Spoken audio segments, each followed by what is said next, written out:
హల్లెలూయా, హల్లెలూయా, హల్లెలూయా. క్రీస్తునందు ప్రియమైన దేవుని బిడ్డలారా, సహోదరి సహోదరులారా, ఈనాడు క్రైస్తవ సంఘానికి, క్రైస్తవ్యానికి మూల స్తంభాలు రెండు ఉన్నాయి. ఒకటి పేతురు గారు, రెండవది పౌలు గారు. మొదటిది ఎవరు? పేతురు గారు. రెండవది ఎవరు? పౌలు గారు. ఈరోజున పేతురు గారు, పౌలు గారు పండగ చేసుకుంటున్నాం. ఈరోజే ఎందుకు చేసుకోవాలా? ఇద్దరి పండగ అంటే క్రీస్తు శకం 64వ సంవత్సరంలో పేతురు గారు రోము నగరములో తల కిందకి కాళ్ళు పైకి పెట్టబడి సిలువ వేయబడ్డారు. అది జూన్ 29వ తారీఖు. క్రీస్తు శకం 67వ సంవత్సరములో పౌలు గారు తల రోము నగరములో తీసివేయబడింది. అది జూన్ 29వ తారీఖు. అంటే పౌలు గారు, పేతురు గారు ఇద్దరు జూన్ 29వ తారీఖున క్రీస్తు కోసం రోము నగరములో చనిపోయారు. అందుకే ఈ రోజున పునీత పేతురు, పౌలు గారి పండగ చేసుకుంటున్నాం. అయితే పునీత పేతురు గారు, పునీత పౌలు గారు ఎవరు? వాళ్ళ నుండి మనం ఏమి నేర్చుకోవాలి? వారి నుండి మనకి జీవిత పాఠాలు ఏంటివి అనేది ఒకసారి చూద్దాం. కీర్తన నిత్యశ్రీ హెబ్రీలకు రాసిన లేఖ 13వ అధ్యాయము 7వ వచనంలో ఏముందో చూద్దాం. హెబ్రీలకు రాసిన లేఖ 13వ అధ్యాయము 7వ వచనము. సుప్రజ చదువు. దేవుని సందేశమును మీకు బోధించిన మీ మునుపటి నాయకులని తలంచుకోండి. వారు ఎట్లు జీవించి మృతి చెందితిరో అమ్మా విచారించి వారి విశ్వాసమును అనుసరించండి. దేవుని వాక్యమును మనకు బోధించిన మన మునుపటి నాయకులు. పేతురు గారు మన మునుపటి నాయకుడే, పౌలు గారు కూడా మన మునుపటి నాయకుడే. అయితే పేతురు గారి జీవితము నుండి, పౌలు గారి జీవితము నుండి మనము 3 విషయాలు నేర్చుకోవచ్చు. మొదటి విషయం వారి జీవితం, రెండవ విషయం వారి విశ్వాసం, మూడవ విషయం వాళ్ళ మరణం. మొదటిది వారు ఎలాంటి జీవితం జీవించారు, రెండవది వారికి ఉన్న విశ్వాస జీవితం ఎలాంటిది, మూడవది వాళ్ళు ఎలాంటి మరణం పొందారు అనేది. ఈ 3 విషయాలు ఇద్దరి బిడ్డల దగ్గర నుంచి లేదా ఇద్దరి పునీతుల నుండి మనం నేర్చుకోవాలి. అయితే దేవుని బిడ్డలారా, పునీత పేతురు గారు ఎవరు?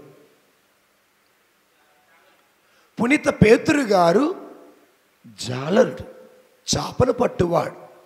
ఒకసారి పునీత పేతురు గారు గలిలయ సరస్సు తీరాన వలవేసి చేపలు పడుతున్న సమయంలో యేసు ప్రభువు వారు అంటారు, పేతురు నీవు నన్ను అనుసరించుమన్నారు. పేతురు పడవని, వలలని అన్నిటిని వదిలిపెట్టి యేసు ప్రభుని అనుసరించారు. ఇక్కడ పేతురు గారి జీవితం నుండి మనం ఏమి నేర్చుకోవాలి? దేవుని పిలుపును అందుకున్న పేతురు సమస్తాన్ని వదిలిపెట్టి యేసయ్యని అనుసరించాడు. ఈరోజున దేవుడు నిన్ను, నన్ను, మనందరినీ పవిత్రమైన జీవితం జీవించుటకు పిలుస్తున్నాడు. పవిత్రంగా బ్రతకటానికి పిలుస్తున్నాడు. దేవుని వాక్యమును ఆలకించి వాక్యానుసారం బ్రతకటానికి పిలుస్తున్నాడు. అయితే ఆయన పిలుపును పొందుకున్న మనం సమస్తాన్ని వదిలిపెట్టాలి. ఇక్కడ సమస్తమును వదిలిపెట్టడం అంటే ఏంటి? ఏదైతే మనల్ని దేవుని నుండి దూరం చేస్తుందో దానిని మనము వదిలి పెట్టాలి. ఒక ఫోను ప్రార్థనకు దూరం చేస్తుంటే దాన్ని వదిలేయాలి. ఓ మందు ప్రార్థనకు దూరం చేస్తుంటే దాన్ని వదిలేయాలి. ఓ సినిమా దేవునికి దూరం చేస్తుంటే వదిలేయాలి. ఓ వ్యసనం దేవునికి దూరం చేస్తుంటే వదిలేయాలి. ఎందుకనగా ఎప్పుడైతే ఈ వ్యసనాలను, శారీరక వాంఛలను, శారీరకమైన కోరికలను ఎప్పుడైతే దేవునికి దూరం చేస్తామో మనము దేవునికి దగ్గర అవుతాం. ఆయన పడవ వదిలేశాడు, ఆయన వల వదిలేశాడు, ఆయన సంపాదన వదిలేశాడు. నాకు యేసయ్య ముఖ్యమని ఇచ్చాడు. నా నిమిత్తము ఎవరైతే సమస్తాన్ని త్యాగం చేస్తారో దేవుడు వారికి సమస్తాన్ని ఈ లోకములోనే వసుగుతారు. కాబట్టి పేతురు గారు క్రీస్తు కోసం సమస్తాన్ని వదిలేశాడు, త్యాగం చేశాడు. అది మనం నేర్చుకోవాలి దేవుని బిడ్డలారా. అయితే పేతురు గారి జీవితము నుండి 4 మంచి పాఠాలు, పేతురు గారి జీవితము నుండి 4 విశ్వాస క్రియలు. మొట్టమొదటి విశ్వాస క్రియ విశ్వసనీయత. రెండవ విశ్వాస క్రియ తగ్గింపుతనం. మూడవ విశ్వాస క్రియ పశ్చాత్తాపం. 4వ విశ్వాస క్రియ ధైర్యం. పేతురు గారిలో ఈ 4 ఉన్నాయి.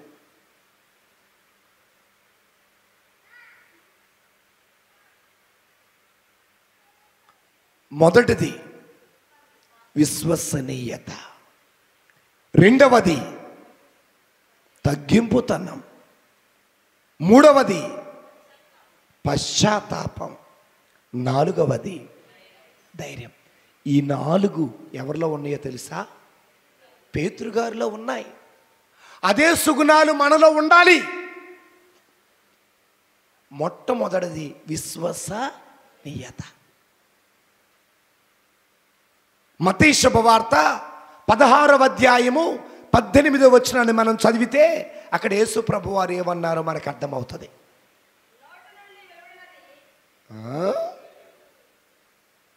మత్తయి శుభవార్త నువ్వు 6 తీసినవు అమ్మ, జాగ్రత్తగా వినాలమ్మ. 16వ అధ్యాయము 18వ వచనం. నీవు పేతురువి, ఈ రాతి మీద నా సంఘాన్ని నిర్మిస్తావు,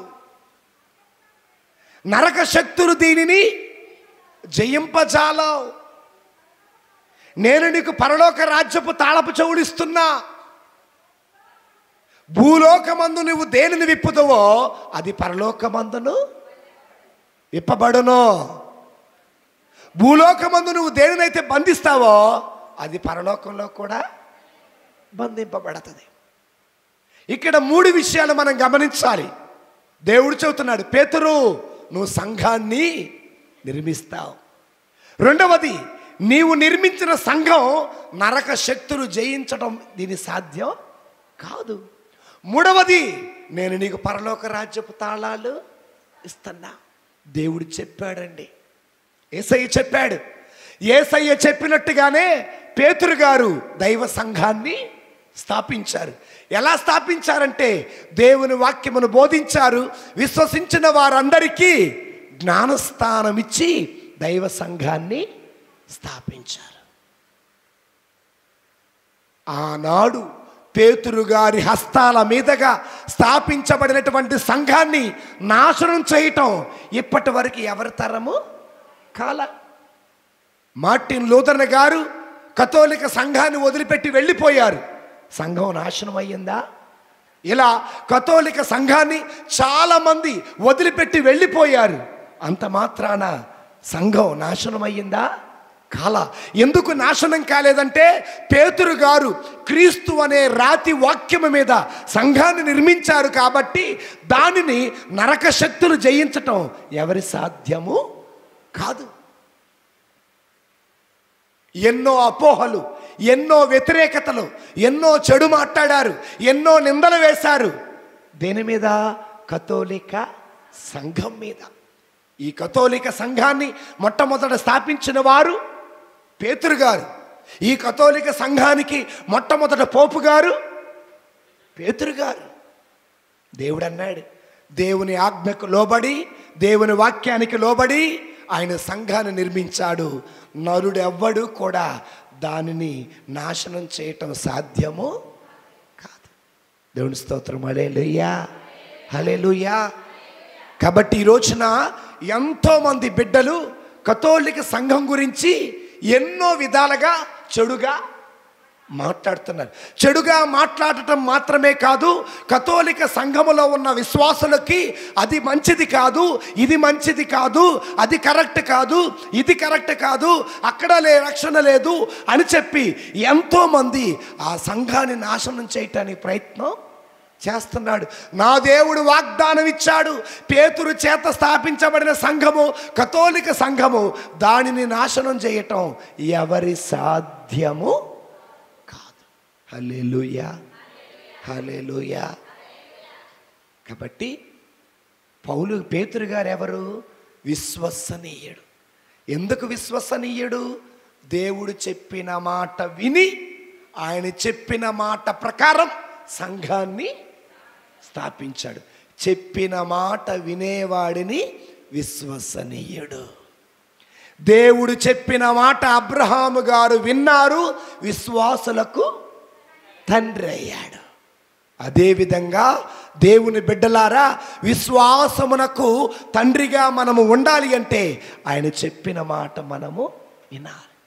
ఇంకొకటి, యోహాను శుభవార్త 21వ అధ్యాయము 15వ వచనములో వాక్యము ఈ విధంగా పలుకుతుంది. వారు భుజించిన పిమ్మట యేసు సీమోను పేతురుతో, యోహాను పుత్రుడవైన సీమోను, నీవు నన్ను వీరందరికంటే ఎక్కువగా ప్రేమిస్తున్నావా అని అడిగాను.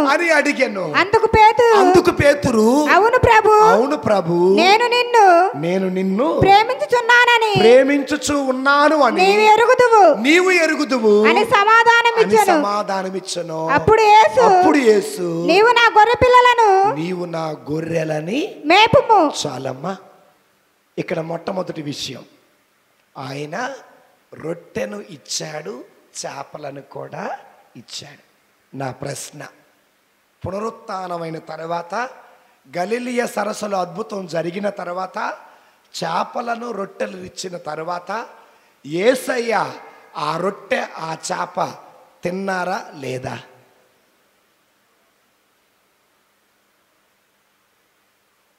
నా ప్రశ్న అర్థమైందా కాలేదా? మరలా అడుగుతా, వినండి, బుర్ర పెట్టండి. ఇత్తనాలు ఎదబెట్టే కాడి నుంచి రండి, నిమ్మకాయల కాడి నుంచి రండి, మీ బుర్ర ఇక్కడ పెట్టండి. మొట్టమొదటిది, పునరుత్థానమైన యేసయ్య అద్భుతాలు చేశాడు. సీమోను పడవ నిండా చేపలు పడ్డాయి, అందరూ ఒడ్డుకి వచ్చారు. మీ దగ్గర తినుటకి ఏమైనా ఉన్నదా? వాళ్ళు చేపలు ఇచ్చారు, రొట్టెను కూడా ఇచ్చాడు. ఆయన రొట్టెను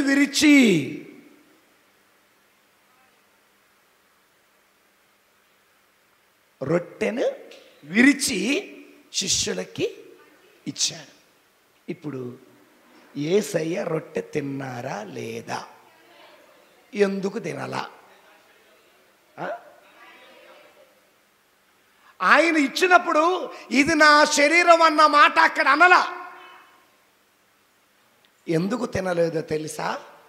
ఆయన ధరించిన దేహం మహిమ కలిగిన దేహానికి ఆకలి ఉండదు, మహిమ కలిగిన దేహానికి దప్పిక ఉండదు. మహిమ కలిగిన దేహం నీటిలో కొట్టుకుపోదు, మహిమ కలిగిన దేహం మంటల్లో కాలిపోదు, మహిమ కలిగిన దేహం గాలికి కొట్టుకొని పోదు.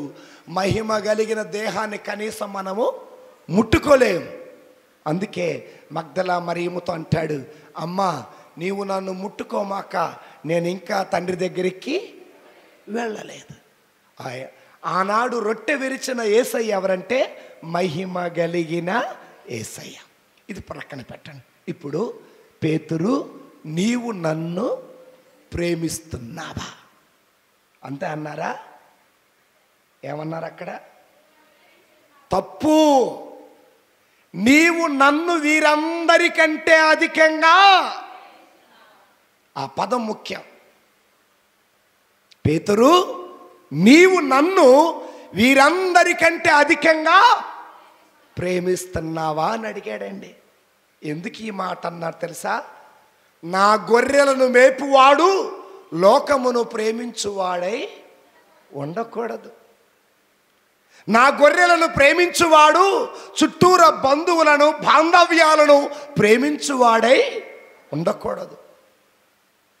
నా సంఘమును ప్రేమించువాడు, నా సంఘ స్థాపన చేసేవాడు అందరికంటే అధికముగా నన్ను ప్రేమించువాడై, ఇక్కడ నన్ను అనగా యేసయ్యను ప్రేమించువాడై ఉండాలి.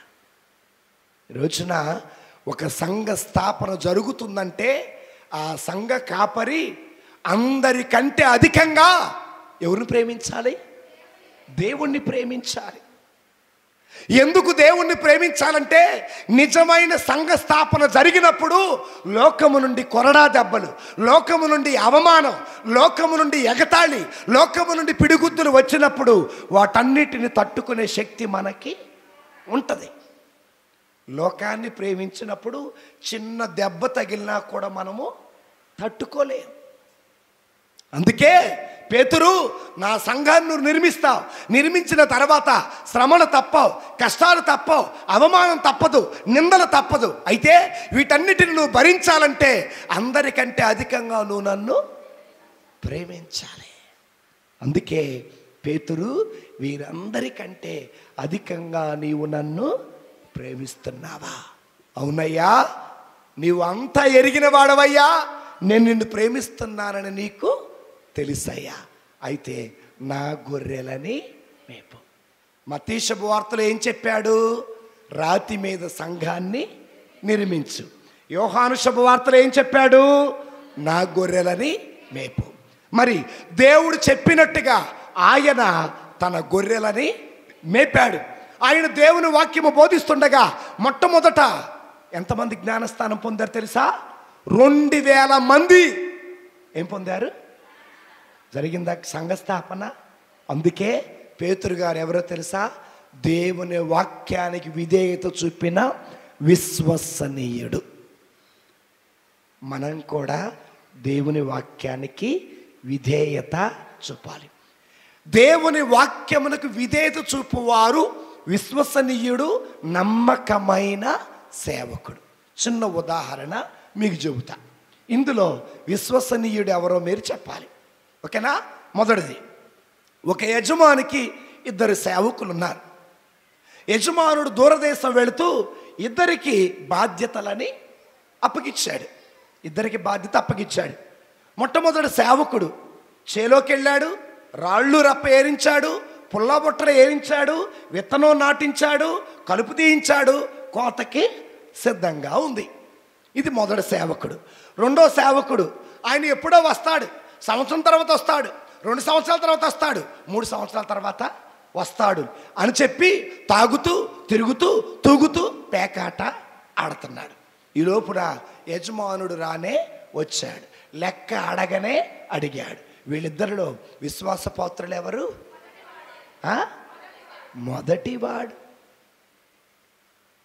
యజమానుడు చెప్పిన మాట విని, యజమానుడు చూసినా చూడకపోయినా యజమానుడు చెప్పిన మాట ప్రకారం జీవించువాడు విశ్వాసపాత్రుడు. యేసు ప్రభు వారు మోక్షానికి వెళ్ళిపోయిన తర్వాత యేసు ప్రభు వారి బాధ్యత ఎవరు చేపట్టారు? పేతురు గారు. పరలోకమందున్న భగవంతుడు చూస్తున్నారు, చుట్టూరు అడిగేవాళ్ళు ఎవరు లేరు. అయితే పేతురు విశ్వాసము కలిగిన సేవకుడిగా సంఘాన్ని స్థాపించాడు. మరి ఆయన స్థాపించిన సంఘం 2025 సంవత్సరాలు అయినప్పటికీ కూడా దానిని శిథిలము చేయటం ఎవరికి సాధ్యము కాల. హల్లెలూయా, హల్లెలూయా, హల్లెలూయా. ఇది మొదటిది. రెండవది తగ్గింపుతనం. పేతురు గారిలో ఉన్నటువంటి రెండవ గుణం ఏంటి? తగ్గింపుతనం. లూకా శుభవార్త 5వ అధ్యాయము 8వ వచనం చదువుకుందాం.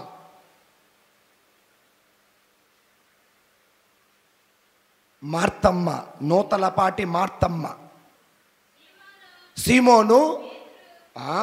సీమోను పేతురు అది చూచి యేసు పాదముల మీద పడి, ప్రభు నేను పాపాత్ముడని నన్ను కరుణించుము. చాలమ్మా, ఈ మాట గుర్తుపెట్టుకోండి. ఏ మాట? సీమోను పేతురు అంటున్నాడు, ఓ ప్రభు నేను పాపిని, నన్ను. అసలు ఈ మాట ఎందుకు పలకాల్సి వచ్చింది? చాలా జాగ్రత్తగా వినండి. దీని వెనకాల స్టోరీ చెప్తా వినండి. రాత్రి అంతా పేతురు గారు ఏం పడుతున్నారు? చేపలు పట్టారు. కానీ ఆ పడవలో ఒక్క చేప కూడా ఎందుకు పడలా చెప్పండి? చేపలు పట్టింది 2. బాగుంది, చేతికి బాగుంది. ఎవరు కొట్టారు? చేపలు కట్టింది 2. ఒకటి చీకటిలో పట్టారు, రెండోది క్రీస్తు లేకుండా పట్టారు. క్రీస్తు లేకుండా నువ్వు విత్తనం నాటినా నీకు ఫలాలు అంత అధికంగా రావు. క్రీస్తు లేకుండా నువ్వు ఏ పని చేసినా ఎదుగుదల ఉంటుంది, కానీ సంతృప్తి ఉండదు. రాత్రి పూట క్రీస్తు లేకుండా ఏం పట్టారు? చేపలు పట్టారు. ఇప్పుడు ప్రాతకాలం అయింది. ప్రాతకాలం అంటే తెల్లవారుతుంది. అప్పుడు యేసయ్య పడవెక్కాడు. పడవను లోపలికి నెట్టమన్నారు. కుడివైపున వలయమన్నారు. వల చినుగునన్ని వాళ్ళ పడవ నిండగా పక్క ముట్టోళ్ళ పడవ నిండా ఏమొచ్చి పడ్డాయి? క్రీస్తు లేడు, ఒక్క ఆశీర్వాదం కూడా లేడు. క్రీస్తు వచ్చారు, క్రీస్తు మాట విన్నారు, పడవ నిండా ఆశీర్వాదాలే. పక్క ముట్టోళ్ళకు కూడా ఆశీర్వాదాలు పంచారు. నీ జీవితంలో నీవు క్రీస్తు ఉంటే, ఆ క్రీస్తు మాటకు విధేయత చూపిస్తే నిన్ను ఒక పొంగి పొరలే పాత్రగా దేవుడు చేస్తాడు. అయితే అన్ని ఆశీర్వాదాలు, అన్ని చేపలు పొందుకున్న పేతురు యేసయ్య పాదాల దగ్గరికి వచ్చి, అయ్యా నేను పాపిని, నన్ను ఎందుకన్నాడు తెలుసా? నీవు లేకుండా చేపలు పట్టా, ఒక్క చేప కూడా నాకు పడలా. నీవు నా బ్రతుకులో అడుగు పెట్టావు, నాలోనికి అడుగు పెట్టావు, వల వేసావు, ఎన్నో చేపలు పడ్డాయి. ఈ రోజున ఇన్ని ఆశీర్వాదాలు, ఇన్ని దీవెనలు, ఇంత కృప ఉందంటే నా శక్తి కాదు, నా జ్ఞానము కాదు, నా తెలివి కాదు, నా బలము కాదు, అయ్యా నీ కృప వల్లనే అని అన్ని ఆశీర్వాదాలు పొందుకున్న పేతురు యేసయ్య పాదాల దగ్గర పొందుకున్నాడు. నేను ఎందుకు ఈ మాట అంటున్నానంటే, ఏమీ లేవు కానీ ఇప్పుడు అన్నీ వచ్చాయి. అన్నీ వచ్చిన తర్వాత తగ్గింపుతనంతో ఎవరి పాదాల దగ్గరికి వెళ్ళాడు? ఏమీ లేనప్పుడు దేవుడా దేవుడా అంటాం. బిడ్డలు పుట్టకముందు దేవుడా దేవుడా అంటాం. అప్పుడు పోకముందు దేవుడా దేవుడా అంటాం. స్వస్థత రాకముందు దేవుడా దేవుడా అంటాం. స్వస్థత వచ్చినాక, కృపావరాలు నిండుగా వచ్చినాక, ఆరోగ్యం వచ్చినాక కనీసం అయ్యా ఈరోజు నేను ఆరోగ్యంగా ఉన్నానంటే అది నీ కృపే అనేవాళ్ళు ఎంతమంది? మామిడి చెట్టు తీసుకోండి. మామిడి చెట్టు మామిడికాయలు బాగా కాసింది. బాగా కాసిన చెట్టు ఎలా ఉంటుందో తెలుసా? ప్రతి కొమ్మ వంగే ఉంటుంది, ప్రతి రెమ్మ వంగే ఉంటుంది. ఎందుకంటే అది ఫలించింది, ఆ ఫలం ఇచ్చింది దేవుడు, ఆ ఎదుగుదల ఇచ్చింది, ఆ జీవం ఇచ్చింది. అందుకే మాట్లాడని ఓ చెట్టు ఎంత ఫలించినా వంగే ఉంటుంది. మన జీవితంలో కూడా ఫలిస్తాం. దేవుడు భార్యనిచ్చాడు, భర్తనిచ్చాడు, బిడ్డలిచ్చాడు, ఉద్యోగం ఇచ్చాడు, చదువిచ్చాడు, ఇల్లు ఇచ్చాడు, పొలం ఇచ్చాడు, పైరు పంటలు ఇచ్చాడు, ఆస్తి ఇచ్చాడు, అందం ఇచ్చాడు, తెలివితేటలు ఇచ్చాడు. మనకు లేందే తగ్గింపుతాను, ఎగిరెగిరి పడతా. గాలి పట్టమాట, గాలికి ఏం చేసిందట? ఎగురుతా ఉంటుందట. ఎంత ఎత్తుకి ఎగిరితే అనుకున్నారు? ఎంత ఎత్తుకి ఎగిరిన గాలిపటమైనా దారం తెగితే కిందకి. ఈ దారం ఎవరో కాదు, క్రీస్తు ప్రభువే. నువ్వు గాలిపటం కావచ్చు, నిన్ను ఉన్నతమైన స్థాయికి ఎగరేసింది దేవుడే. ఎప్పుడైతే దేవుడితో సంబంధం తెగిపోతుందో ఇక నువ్వు ఎక్కడ పడతావో తెలియదు. చెట్టు మీద పడతావో, పుట్ట మీద పడతావో, రాయి మీద పడతావో, ముళ్ళ మీద పడతావో, చివరికి ఎక్కడ పడతావో నీకే. అందుకే దేవుడిచ్చాడు ఆశీర్వాదాలు పేతురికి. దేవుని ఎడల తగ్గింపుతనం కలిగి ఉన్నాడు. మనకు దేవుడిచ్చాడు. చాలామంది రోడ్ల మీద, ఫుట్పాత్ల మీద, రైల్వే స్టేషన్లో, బస్ స్టాండుల్లో కనీసం తినటానికి కూడా తిండి లేకుండా బాధపడేవాళ్ళు ఉన్నారు. యేసు ప్రభు వారు ఎక్కడ వెండిస్తా, బంగారం ఇస్తా, ఆస్తి ఇస్తా, అంతస్తు ఇస్తానని చెప్పాల. ఒకటే చెప్పాడు, నా నాటికి కావలసిన భోజనం మాకు నేటికి. ఆకాశ పక్షులు చూడండి, విత్తనాలు విత్తవు, నీరు పోయావు, కోత కొయ్యవు, గిడ్డంగులలో దాచిపెట్టుకోవు. కానీ ఈరోజు ఆకలి తీరిపోతుంది. దేనికి? ఆకాశ పక్షులకి రేపుడు గురించి దిగులు. ఎందుకంటే ఆ పక్షులు దేవుడి మీద ఆధారపడ్డాయి. మనము దేవుడి మీద ఆధారపడాల, సొంత తెలివితేటల మీద ఆధారపడ్డాం కాబట్టి అంతా దాచిపెట్టుకుంటాం. దాచిపెట్టింది దొంగ దోచుకుపోతాడు, దాచిపెట్టింది ఎలికలు తింటాయి, దాచిపెట్టింది కొడుకు దోసిపోతాడు, దాచిపెట్టింది భర్త దోసిపోతాడు. అందుకే మన ప్రయాస అంతా నువ్వే ఇచ్చావయ్యా, నువ్వు లేనిదే నాకు ఎదుగుదల. పేతురు అదే అన్నాడు, అయ్యా నువ్వు లేకముందు నా పడవ చాలా ఖాళీగా ఉంది, నువ్వు వచ్చినాక నా పడవ నిండా చేపలే, నా పడవ నిండా ఆశీర్వాదాలే. ఈ ఆశీర్వాదాలు నా మంచితనం వల్ల కాదు, ఈ ఆశీర్వాదాలు నా గొప్పతనం వల్ల కాదు, ఈ ఆశీర్వాదాలు నా పవిత్రత వల్ల కాదు, ఈ ఆశీర్వాదాలు నా కృప వల్ల కాదు, ఒకే ఒక్క నీ వల్ల అని ఆయన పాదాల దగ్గర పడుకొని అంటాడు, అయ్యా నేను పాపినయ్యా, ఈ ఆశీర్వాదాలు పొందుకోవడానికి నేను అర్హుణ్ణి. కాబట్టి ఎంత ఎదిగినా మనం ఏమై ఉండాలి? నేను ఇంకోటి చెబుతా, ఎంత ఎదిగినా నువ్వు ఎప్పుడైతే ఒదిగుంటావో దేవుడు నిన్ను అంతకంటే ఉన్నతమైన స్థాయికి ఇస్తాడు. ఉదాహరణకి అడవిలో గొర్రెలు కాసుకునేవాడు ఎవరు? దావీదు. ఏం చేశాడు? రాజు తర్వాత రాజు అంతటిని చేశాడు. ఇంకొక విషయం తెలుసా? అదే దావీదు గోత్రము నుండి యేసయ్య పుట్టాడు. ఎంతగా హెచ్చించాడో చూడండి. పేతురు తగ్గింపుతనం కలిగిన వాడు. ఇప్పుడు పేతుర్ని ఎంత హెచ్చించాడు తెలుసా? తన తర్వాత శ్రీ సభను నడిపించే గొప్ప భాగ్యం ఎవరికిచ్చాడు? నిన్ను నీవు తగ్గించుకుంటే దేవుడు ఊహించనంత ఎత్తుకి లేవడెత్తి నిలబెడతాడు. కాబట్టి పేతురుకున్న తగ్గింపుతనం ఎవరికొండాలా అమ్మా? ఎవరికొండాలా? జిరాఫీ తెలుసుగా, జిరాఫీ.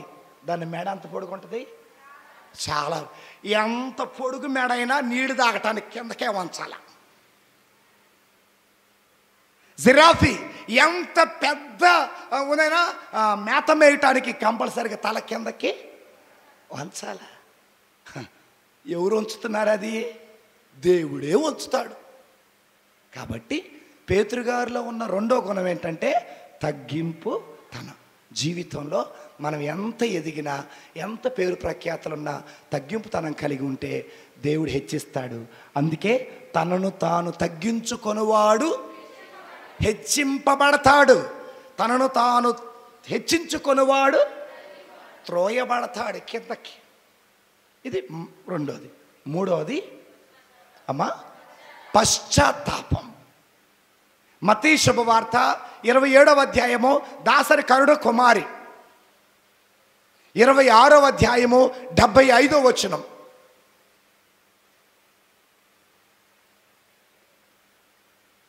ఈ మధ్య గుడికి రాకపోతున్న నువ్వు చదవట్లే సరిగ్గా, చదవాల్సిందే. మత్తయి శుభవార్త 26:75.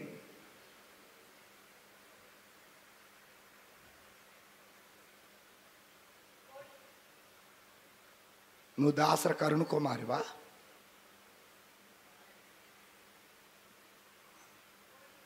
రోజు బడికి పోయేవాడు 2 రోజులు ఎంత అంటే చెబుతాడు. రోజు బడికి పోనేవాడు 10 పదులే అంతరా అంటే 10లే అంటాడు. వాడు చదువమ్మ. కోడి కూయక ముందే 3 సార్లు నన్ను ఎరుగవు అని యేసు చెప్పిన మాట పేతురు జ్ఞప్తికి వచ్చి వెలుపలకి వెళ్ళి వెక్కి వెక్కి ఎందుకు ఏడ్చాడు చెప్పండి? చేసిన తప్పు గుర్తొచ్చి దేవుని ముఖాన్ని చూడలేక పక్కకెళ్ళి వెక్కి వెక్కి. నాదో ప్రశ్న, మనమందరం తప్పులు చేస్తున్నాం. తప్పు చేసిన మనం, పాపం చేసిన మనం, ఆ పాపము గుర్తుకొచ్చినప్పుడు వెక్కి వెక్కి ఏడ్చేవాళ్ళు ఎంతమంది? ఎవరు ఎక్కి ఎక్కి ఏడుస్తారు, ఎవరు ఎక్కి ఎక్కి ఏడవరు? ఎక్కి ఎక్కి ఏడ్చువారుకుండే గుణాలు 3. 1, వారిలో పరిశుద్ధాత్మ దేవుడు ఉంటాడు. 2వది, వారిలో దేవుని వాక్యం ఉంటుంది. 3వది, వారు ఆత్మదేవుని గద్దింపుకి లోబడతారు. 1, పరిశుద్ధాత్మ దేవుడు ఉంటాడు. 2వది, దేవుని వాక్యం వాళ్ళ గుండెల నిండా ఉంటుంది. 2వది, ఆత్మదేవుని గద్దింపుకి లోబడతాడు. ఎప్పుడైతే తప్పు చేసినప్పుడు ఆత్మదేవుడు గద్దిస్తాడో ఆ గద్దింపుకు లోబడి, అయ్యా తప్పు అయిపోయింది అయ్యా, నన్ను క్షమించయ్యా. పేతురు ఆత్మదేవుని గద్దింపుకి లోబడ్డాడు.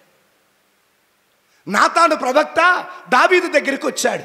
దావీదుకి గుర్తు చేశాడు, నువ్వు చేసిన తప్పు నువ్వు మర్చిపోయావు, నీ భార్య మర్చిపోయింది, నీ బిడ్డలు నేను మర్చిపోలే. అప్పుడు దావీదు చేసిన తప్పు గుర్తు తెచ్చుకొని వెక్కి వెక్కి ఏడుస్తూ కట్టికి నేల మీద పడుకొని ఉపవాసం ఉండి ప్రార్థన.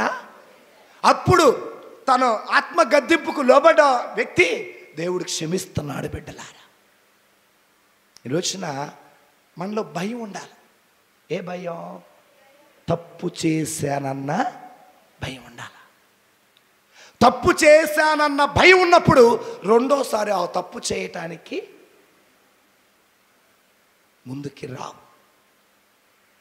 అయితే ఎవడు ఏడవడు? తప్పు చేసిన వాళ్ళు ఎందుకు ఏడవరంటే వాళ్ళ మనస్సాక్షి చచ్చిపోయింది.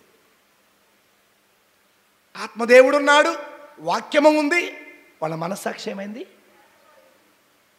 మనస్సాక్షి చచ్చిపోయినప్పుడు ఇక నువ్వు దానికి లోపడవు. కనీసం తప్పు చేస్తున్నావన్న సంగతి కూడా మీకు తెలియదు. కాలు బాగా మొద్దుబారింది అనుకున్నాం, చెప్పులు లేకుండా తిరిగి తిరిగి తిరిగి కాలు బాగా మొద్దుబారింది అనుకున్నాం.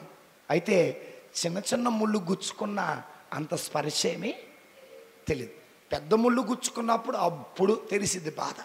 అట్లాగే నీ మనసు మొద్దుబారినప్పుడు, నీ ఆత్మ చచ్చిపోయినప్పుడు ఎన్ని తప్పులు చేసినా, ఎన్ని పాపాలు చేసినా కూడా భయం ఉండదు, ఏడుపు రాదు, బాధ కూడా ఉండదు.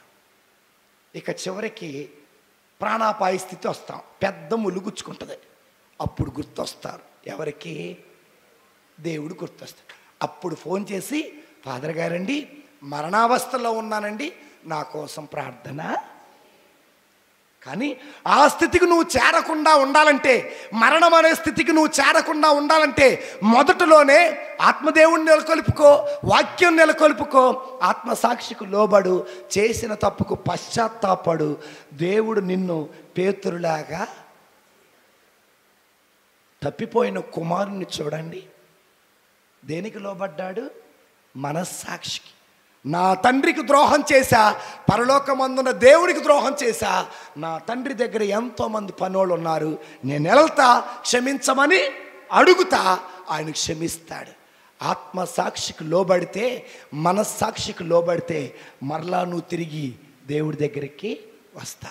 ఈ రోజున తప్పు చేసి ఆ తప్పుని కప్పిపెట్టువారు ఎక్కువైపోయారు. కస్పరాజు గారు, దేవుని స్తోత్రం. Praise the lord, praise the lord. ఆ తప్పుని ఏం చేయవారు ఎక్కువయ్యారు? తప్పును కప్పిపెట్టువాడు గొప్పవాడు కాడు. తప్పును కప్పిపెట్టువాడు సమాజంలో ఓ పెద్ద మనిషిలాగా చలామణి అవ్వచ్చు. తప్పును కప్పిపెట్టువాడు చుట్టూరా 100 మంది ఉండొచ్చు. కానీ ఓ రోజున నీ పక్షమున ఎవడు నిలబడడు. ఎందుకనగా తప్పును కప్పిపెట్టినప్పుడు నీ పక్షాన నిలబడింది సాతానుగాడే. ఒప్పు చేయువాడు పక్షమున దేవుడు ఉంటాడు. ఆ దేవుడు కంటికి కనపడాడు. ఎప్పుడు కనపడతాడంటే న్యాయ తీర్పు విధించే రోజు వస్తుంది. అప్పుడు దేవుడు నీ పక్షాన నిలబడతాడు. ఈ రోజున తలదించుకునే నువ్వు ఆ రోజున తల ఎత్తుకుంటావు.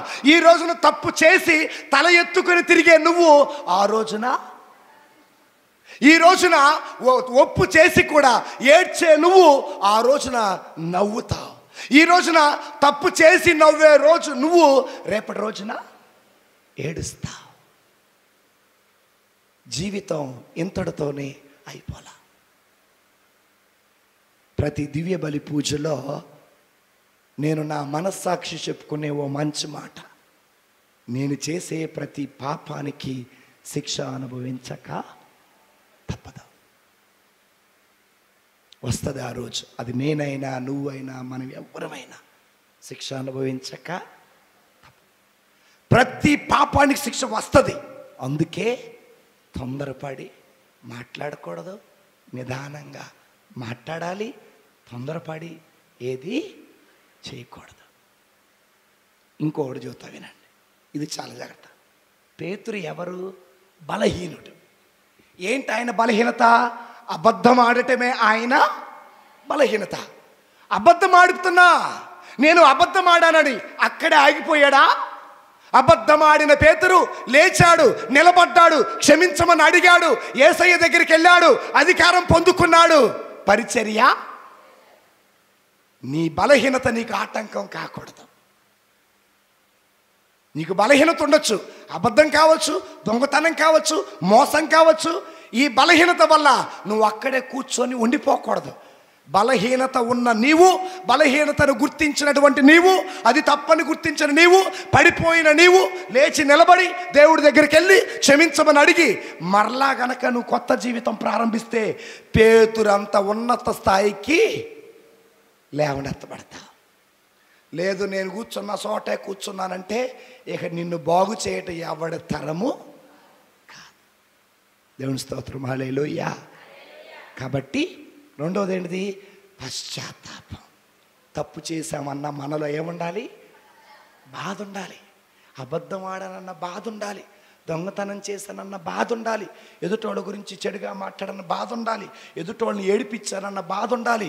ఎదుటోళ్ళని చులకన చేసి మాట్లాడన్న బాధ ఉండాలి. ఆ బాధ నీలో లేకపోతే సున్ని కూడా తల మీద.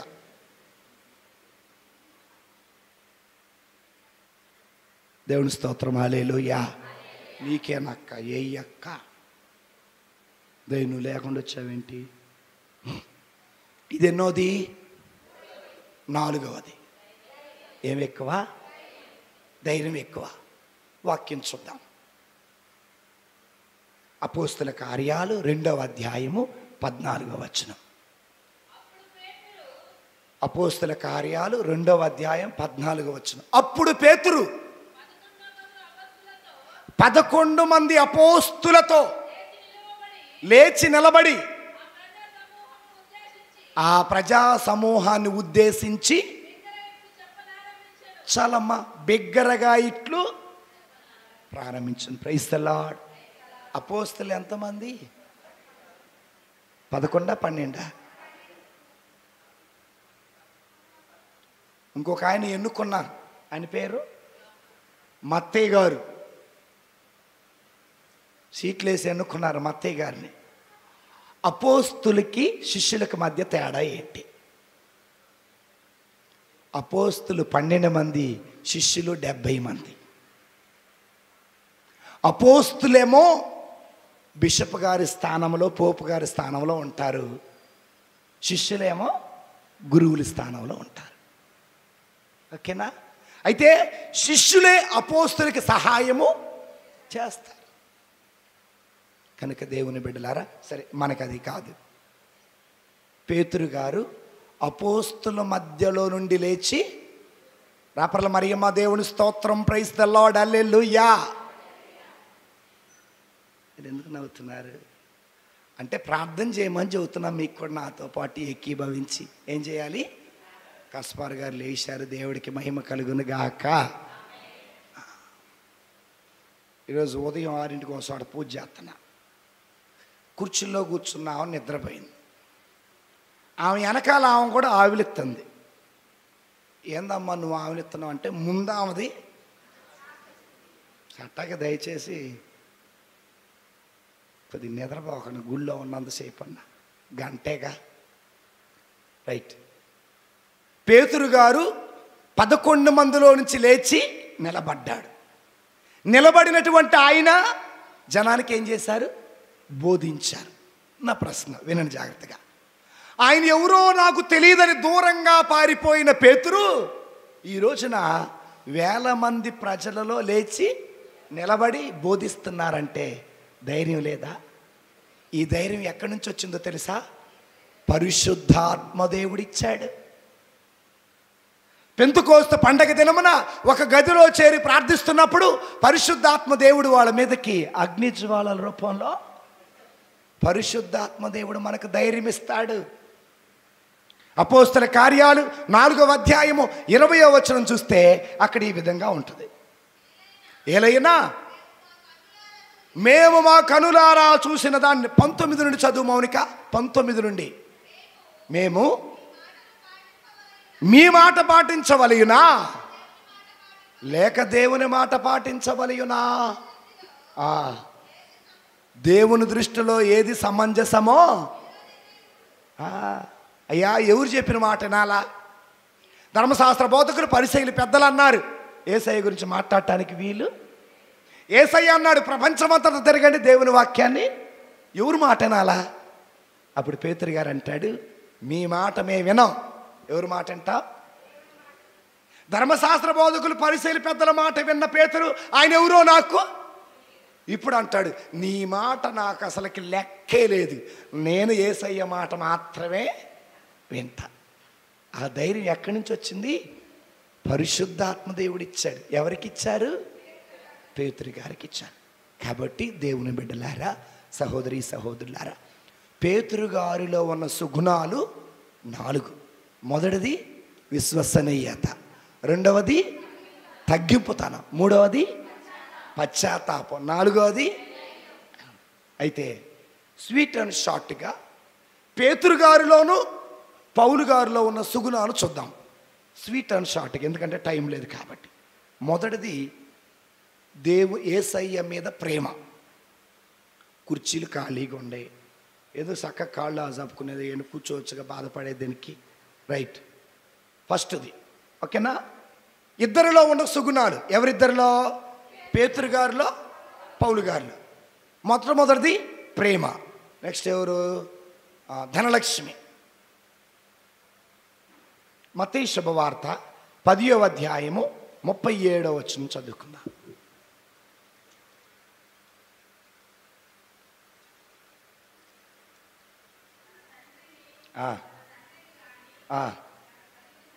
తన తండ్రిని కానీ తన తల్లిని కానీ నాకంటే మిన్నగా ప్రేమించువాడు నాకు యోగ్యుడు కాడు.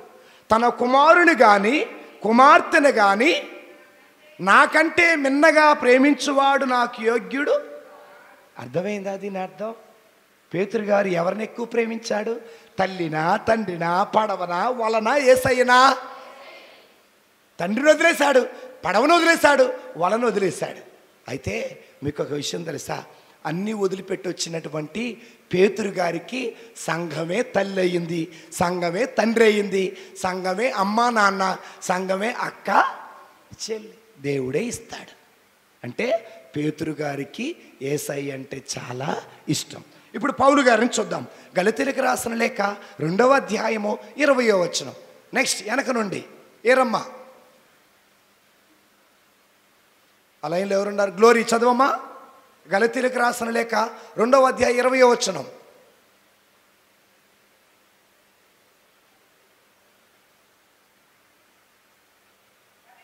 కనుక ఇక జీవించున్నది నేను కాదు, క్రీస్తు నాయందు.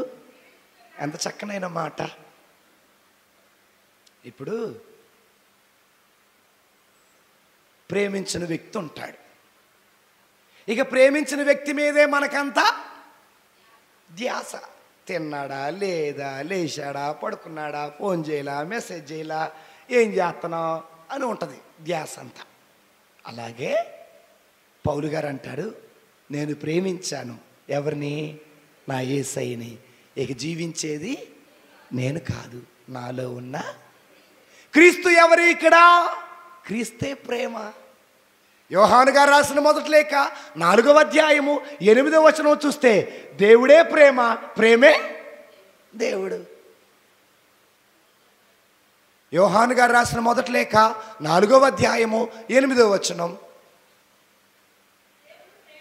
దేవుడు, ఆగండి. ఇప్పుడు ఇక జీవించున్నది నేను కాదు, క్రీస్తే నాలో జీవిస్తున్నారంటే పౌలు గారిలో ఎవరున్నట్టు?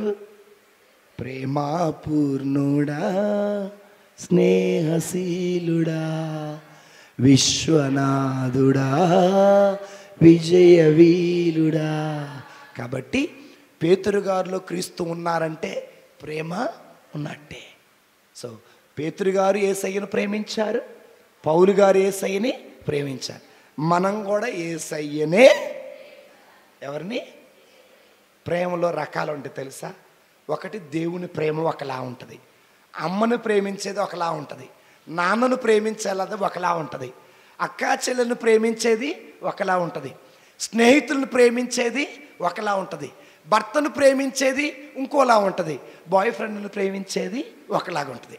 అయితే మొదటి ప్రేమ తప్ప మిగిలిన ప్రేమలన్నీ ఏదో రోజు నిన్ను వదిలిపెట్టి, చివరికి భర్త కూడా నిన్ను అనునిత్యం కంటికి రెప్పలా కాపాడువాడు క్రీస్తు ప్రేమ. అదే శాశ్వతమైన ప్రేమ. అందుకే పౌలు గారైన దేవుణ్ణి ప్రేమించారు, పేతురు గారైన దేవుణ్ణే ప్రేమించారు.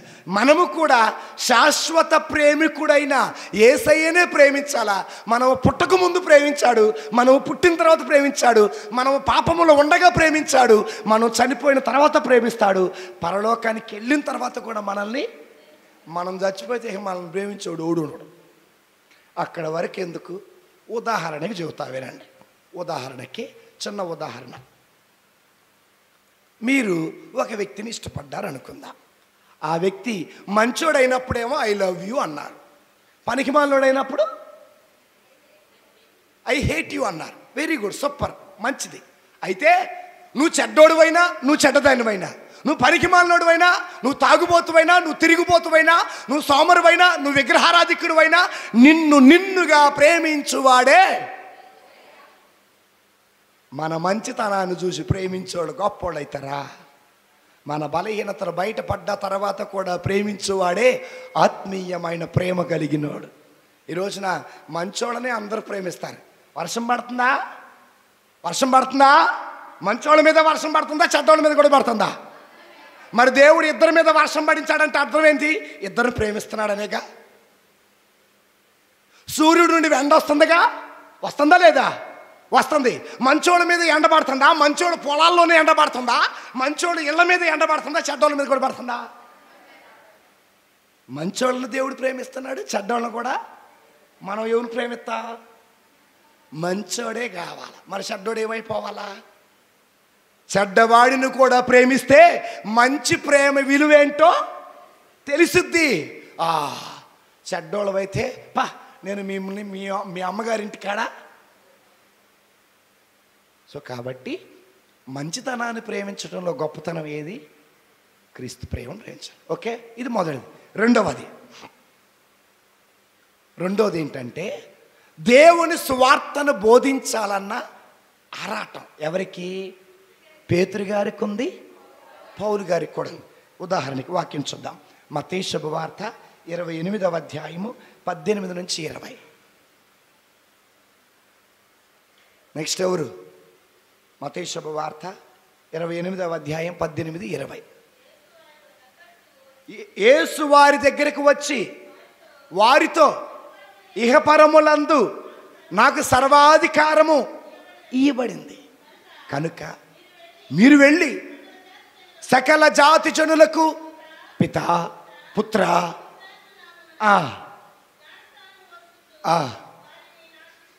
దేవుని స్తోత్రం, హల్లెలూయా. పేతురు గారు దేవుని దగ్గర నుండి అధికారం పొందుకున్నాడు. ఆయనలో వాక్యము బోధించాలన్న ఆరాటం ఉంది, వాక్యము బోధించాలన్న తపన ఉంది, దేవుని సువార్త వ్యాప్తి చేయాలన్న ఉంది. అందుకే ఆయన వాక్యాన్ని బోధించాడు, అనేక మందిని దేవుడి దగ్గరికి నడిపి. మనకు ఆరాటం ఉండాల. ఏ ఆరాటం ఉండాలంటే బంగారం కొనుక్కోవాలా, ముక్కుపొడ కొనుక్కోవాలా, చెవులీలు కొనుక్కోవాలా, వడ్డానం కొనుక్కోవాలా, పట్టీలు కొనుక్కోవాలన్న ఆరాటం ఉండాలి. లేకపోతే ఎట్టా? పనికి పోంగా ఆదివారం. ఈ ఆరాటం మనకు వద్దమ్మా. ఎందుకంటే మీకు ఒక విషయం చెబుతా వినండి. ఓ తండ్రి ₹1,00,00,000 సంపాదించి చనిపోయాడు. ఏం సంపాదించి? ₹1,00,00,000. ఫాదర్ గారిని మాకాడు ₹1,00,00,000 సంపాదించి చనిపోతే కొడుకులు ఇద్దరు శవాన్ని ఇంటి ముందు పెట్టుకొని రాజకీయం చేశారు. ఈ ఆస్తి పంపకాలు అయిపోయిన దాకా కనీసం ఆ శవం దగ్గర ఏడ్చిన వాళ్ళు కూడా లేరు.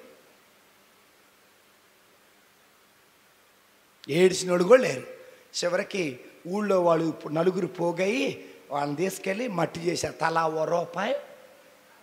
రేపటి రోజున నువ్వు సంపాదించిన దానికోసం నీ కొడుకులు రాజకీయాలు చేయొచ్చు, కొట్టుకోవచ్చు. ఇప్పటికీ చేస్తా ఉండుంటారులే. కొడుకు అది ఇచ్చుగా, కూతురికి నాకేమిస్తావు, నాకు తాడి, వాడికి ముక్కు పొడకి, నాకు చెవులు ఇయ్యి, వడ్డానవి అని ఇప్పటికే రాజకీయాలు మొదలవుతూ ఉంటాయి. మన ఆరాటం ఏంటంటే దేవుణ్ణి ప్రేమించాలా, దేవుడి కోసం బతకాలా. అవకాశం ఉంటే 4 మంచి పనులు చాలు, మన బ్రతుక్కు చాలు. 4 మంచి పనులు. మనం దేవుడు అంత గొప్పలం కాదు పిచ్చమా, కానీ గొప్పగా ఉండాలి, నిద్రపోకుండా. దేవుని స్తోత్రం, హల్లెలూయా, హల్లెలూయా. ఇది మరి మూడవది దేవుని బిడ్డలారా, త్యాగం. ఏంటిది? త్యాగం. మత్తయి శుభవార్త కొరింథీయులకు రాసినటువంటి 2వ లేఖ 4వ అధ్యాయము 7వ వచనం చదువుకుందాం.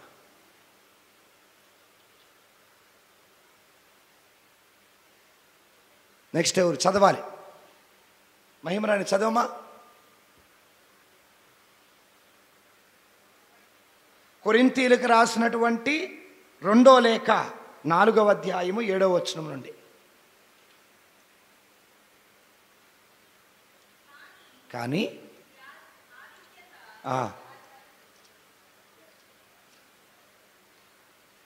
నేను తీసిందాక నువ్వు చదవగాకతలే చదువు. కానీ మధ్యలో వదిలేతే ఎవరు? కానీ ఈ ఆధ్యాత్మిక, ఇప్పుడు చదువు. వెరీ గుడ్, దేవుడు నిన్ను దీవించునుగాక.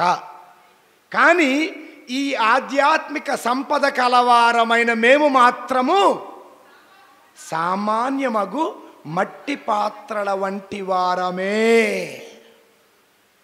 త్యాగం. ఏంటా త్యాగం? మట్టి పాత్ర మహిమ కలిగిన పాత్రగా మారటం కోసం సమస్తాన్ని ఏం చేశారు? మనం కూడా త్యాగం చేయాలి. ఏం త్యాగం చేయాలా? కోపం, అసూయ, ద్వేషం, పగలు, ప్రతీకారాలు, కుళ్ళుబోతనం, గర్వం, ఇవన్నీ త్యాగం చేయాలి, వదిలేసుకోవాలి. ఆ తర్వాత చదవమ్మా. ఏలైనా ఈ మహత్తర శక్తి దేవునిదే కానీ మాదైతే కాదు. మేము అప్పుడప్పుడు కష్టాలు ఎదుర్కొనుచున్నాము కానీ అణిచివేయబడలేదు. మాకు సందేహాలు కలుగుచున్నాయి కానీ నిస్పృహ మాత్రము కలగలేదు. మేము హింసింపబడితిమి, దేవుని చేత విడవబడలేదు. పడద్రోయబడినను, తీవ్రముగా గాయపడినను మేము నువ్వు త్యాగం చేస్తే అది ఏమంటారంటే కష్టాలు వచ్చినా, కన్నీళ్ళు వచ్చినా, అవమానం వచ్చినా దేవుడు ఎప్పుడు నీకు తోడుగా ఉంటాడు. చివరిగా దేవుని మీద ఆధారపడటం. ఇద్దరూ దేవుడి మీద ఆధారపడ్డారు. ఎవరిద్దరు? పేతురు గారు దేవుని మీద ఆధారపడ్డారు, పౌలు గారు. కొరింథీయులకు రాసిన మొదటి లేఖ 15వ అధ్యాయం 10వ వచనం. నెక్స్ట్ ఎవరు? కొరింథీయులకు రాసిన మొదటి లేఖ 15వ అధ్యాయం 10వ వచనం. కానీ దేవుని అనుగ్రహమున నేను ఇప్పుడు ఉన్న స్థితిలో ఉన్నాను. ఆయన అనుగ్రహము నా యందు నిష్ఫలము కాలేదు. పైగా ఇతర అపోస్తుల కంటే నేను ఎంతయో అధికముగా శ్రమించి తిని, కానీ అది నిజముగా నా ప్రయాస కాదు, అది నా ద్వారా పనిచేయు. ఈరోజున ఇంత గొప్ప స్థాయికి నేను లేవనెత్తబడ్డానంటే దేవుడి కృప. అంటే ఎవరి మీద ఆధారపడ్డట్టు? పౌలు గారు ఎంత గొప్ప పరిచర్య చేసినా దేవుని మీద.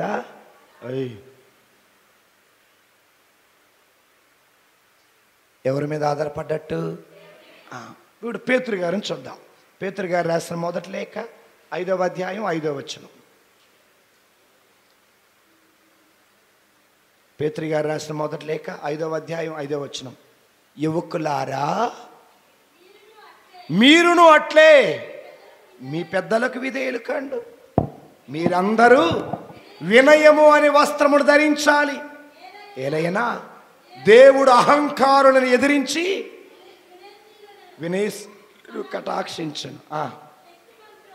శక్తివంతమగు దేవుని హస్తానికి వినమ్రులు కండు యుక్త సమయమున ఆయన మిమ్ము. దేవుని స్తోత్రం. Praise the lord, praise the lord. So కాబట్టి ఆయన చెబుతున్నాడు, యువకులారా ఎవరి మీద ఆధారపడాలి? ఎవరి మీద? దేవుని మీద. మనం ఎవరి మీద ఆధారపడాలి? సొంత తెలివితేటల మీద, సొంత రాజకీయాల మీద ఆధారపడాలి. చివరిగా ఐక్యత. ఏంటిది? ఇదొక్కటి చెప్పుకొని మనం ముగిద్దాం. గలతీయులకు రాసిన లేఖ 2వ అధ్యాయము 1వ వచనం.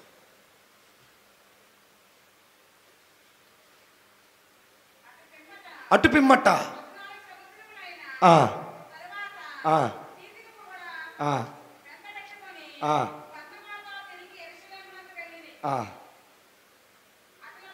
అటుల పోవాలని దేవుడు నాకు అగనగని. పరిచర్యలో ఐక్యత ఏంటి? అక్కడ 14 సంవత్సరాల తర్వాత పేతురు గారు తీతుని వెంట పెట్టుకొని, బర్నబాను వెంట పెట్టుకొని ఎక్కడికి వెళ్ళాడు?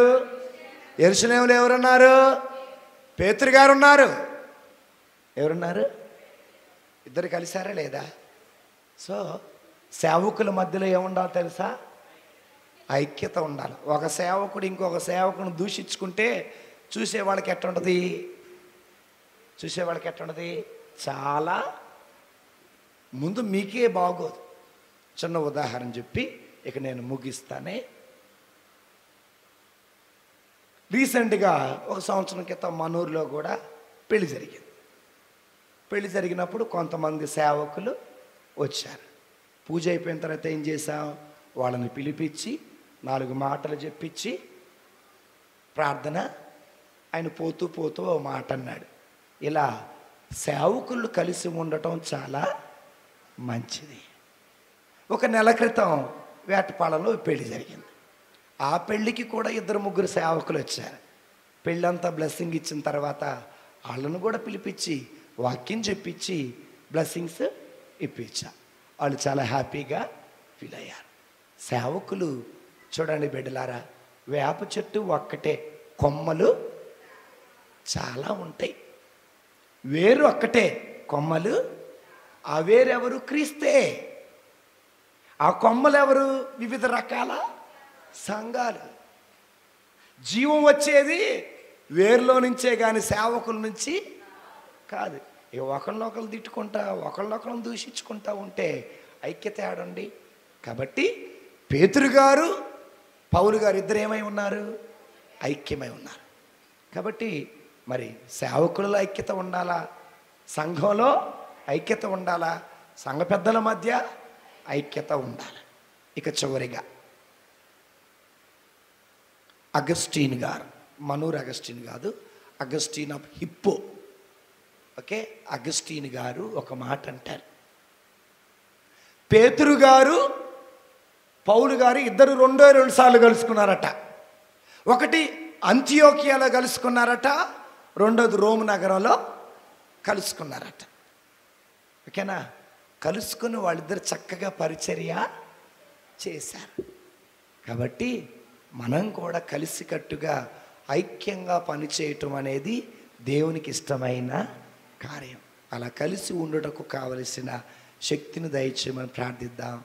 పిత, పుత్ర, పవిత్రాత్మ నామమున. విశ్వాస ప్రమాణము. పరలోకమును భూలోకమును